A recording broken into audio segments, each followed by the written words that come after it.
drinking, I guess.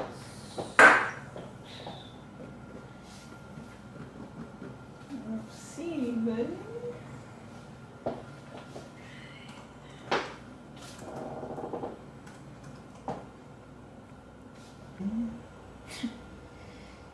They know me better than that. What?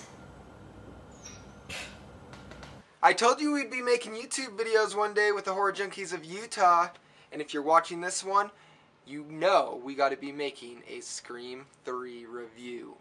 Yeah, I know what you're thinking. We made some videos in the kitchen. In the kitchen? Yeah, the noisy kitchen, you know, with the GoPro. It was the Texas Chainsaw Massacre review. It was a while ago, but scratch all that. We're getting more professional here. You know, let's just go over a couple rules real quick. Rule number 1. The Horror Junkies of Utah, we always get hungry. So be sure you're bringing pizza and beer. Rule number 2, and this goes for you, Tracy, you have to act out of your comfort zone. And rule 3, once it's up on YouTube, it's on there in the internet world and it's gone. So there's no going back, and the past can come back to haunt us. You guys enjoy our Scream 3 review. Marcus, where the hell are you? Guys, it's the Horror Junkies of Utah coming at you guys today, and we're talking about Scream 3. Ha ha ha. This is my personal favorite, but I'm gonna go with these two guys.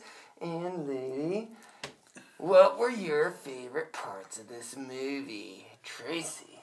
My favorite part is probably the opening scene where Cotton Weary gets killed. We have Shriver, so his character ends in the third movie because he was in the first two. I know we've never really talked about him, but it's funny watching him. But he dies off in the very beginning of this film, so I thought that I love the openings of all of the Scream movies. Yeah, I think that they do agree. an excellent job on the opening of them. You know, I really loved killing Cotton in that scene. I'm glad you killed his ass. He deserved It was it. awesome. What about you, Eddie? What was your favorite part? My favorite part was when...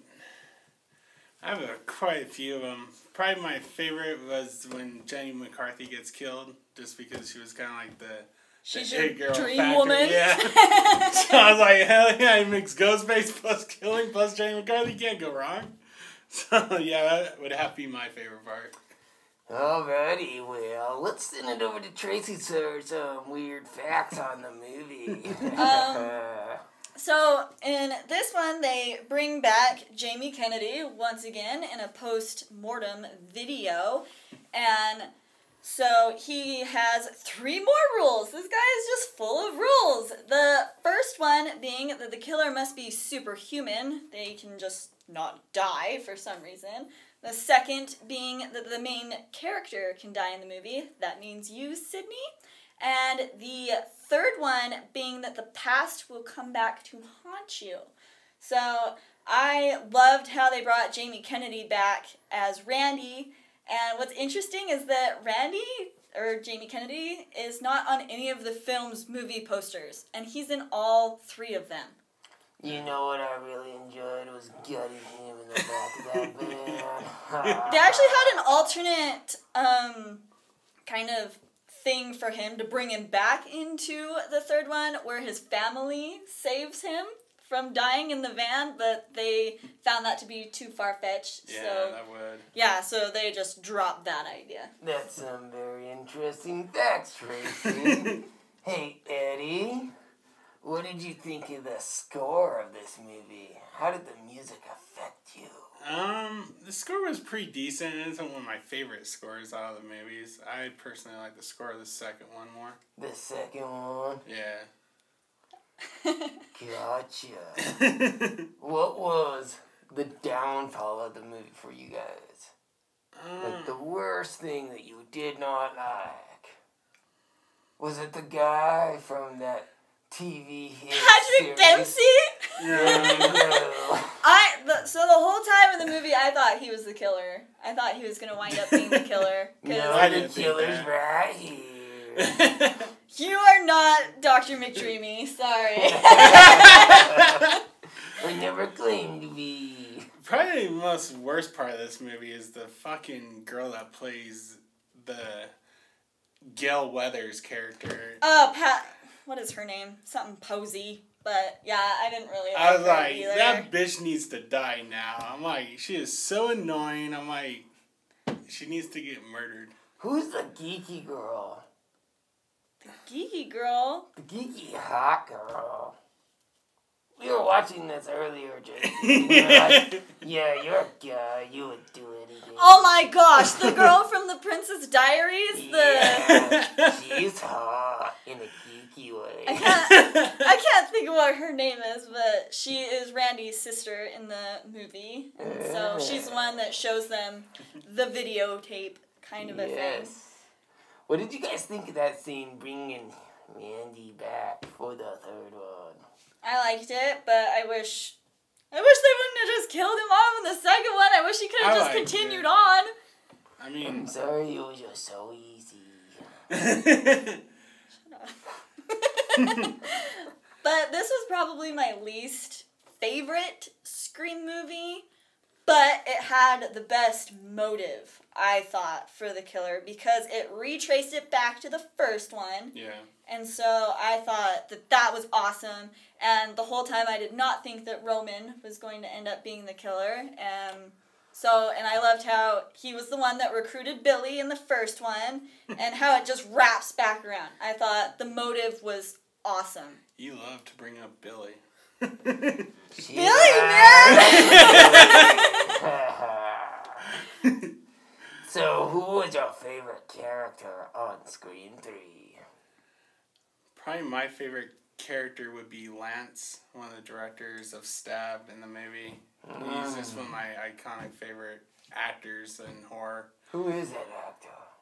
He's the guy that played the Borg in Aliens. He played in Pumpkinhead as the dad. And he's just been all over the place in horror. Yes. What about you, Tracy?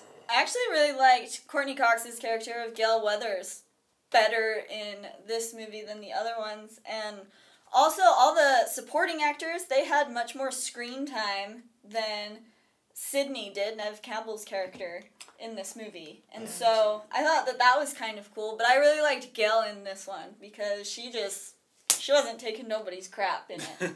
She did. See, I wish Sydney would have died right in first of the movie when she's doing the stupid domestic calls. It's okay to talk to me. It's all confidential. Ghostface should have came right behind her and slit her throat and just. Well, that's why he kills Cotton. He's trying to get to her. He's trying to get to her because she's out in the middle of nowhere. Which I don't know how you could live like that, but. Any final thoughts on this movie? Final things you want to say about it? You know, personally for me, I actually like Scream 3 out of the 3 so far. The 4th is the best, but Scream 3 is pretty good and up there. What would you rate it? So, are you going to say that out of the 4 Screams, you like Scream 3 second? Yeah, Scream 3 second, yeah. Second, yeah, you could have just said that. I know. What about you, Tracy? Wait, I want to hear what his rating is. I would give it an 8. I like the overall feel, how it was actually on a film set, and how they played off the Stab movies, because at times I thought the Stab movies were pretty interesting. And you? Final thoughts. It was good. I would, again, say it was not my favorite Scream in the 4 of them, but the whole motive is what made the movie for me. I thought that it was the best motive, so that is the most redeeming quality for me, so I would give it a 6.5. Well, 6.5. And I, as Ghostface, I don't ever watch my movies, but, I killed a lot of people in this one. Oh, probably about 7. Anyways, we are the Horror Junkies of Utah. I'm going to shoot it over to Tracy to give you a little ending spiel. Tracy? There we go, Tracy. So, we are the Horror Junkies of Utah. Make sure to like us on Facebook, subscribe to our YouTube channel, and follow us on Instagram. We are all over the place. We're all about horror. Do all that stuff. We'll love you forever. Enjoy. We love you guys. Bye-bye.